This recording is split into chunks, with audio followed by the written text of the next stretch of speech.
పోరాటానికి ప్రజల మద్దతు ఉంది. అట్లా మేము ఇప్పుడు కూడా నేను చీరల పంపిణీకి పోయినా, తర్వాత ధాన్యం కొనుగోలు కేంద్రం దగ్గర పోయినా, వడ్డీ లేని రుణమాఫీ, వడ్డీ లేని రుణాలు ఇచ్చేదానికి పోయి వచ్చాను. రేపు నుంచి అమలు అవుతుంది సార్, అందుకనే ఇవాళ మొత్తం ఈ కార్యక్రమాల అంటే ఎన్ని రోజులు చేయలేదాము?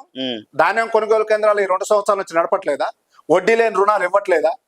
మీరు కూడా అట్లా మాట్లాడొద్దు. మీరు సమాజానికి శారీస్ ఎప్పుడు స్టార్ట్ చేశారు? శారీస్ ఇది మేము ఇంకోటి కూడా చెప్తున్నా, వాళ్ళగా ఏదో చిల్లర శారీలు ఇవ్వాలంటే మేము ఫస్ట్ వచ్చిన సంవత్సరం ఇద్దాం. దీన్ని చేనేత కార్మికులు వాళ్ళు కూడా అభివృద్ధి చెందాలి, వాళ్ళకి మనం చేయూతనివ్వాలని చేనేత కార్మికులు నేచిన చీరలను ఇస్తున్నాం మేము. ఇవాళ డ్రెస్ కోడ్ లా పెట్టారని చెప్పి మహిళలు, డ్రెస్ కోడ్ అంటే ఏమైనా కాంగ్రెస్ 3 రంగులు వేస్తుందా దాని మీద? అంటే ఒకటే డ్రెస్ కోడ్ లా ఉంది స్కూల్ పిల్లల లాగా. మీరు ఒకటి ఆలోచించండి, ఇది కాంగ్రెస్ జెండా, ఇది కాంగ్రెస్ కండవా, ఇది కాంగ్రెస్ 3 రంగులు, ఇలాంటి చీరలు ఇచ్చినా మేమేమన్నా? అది మాట్లాడటానికి అర్థం ఉండాలి సార్.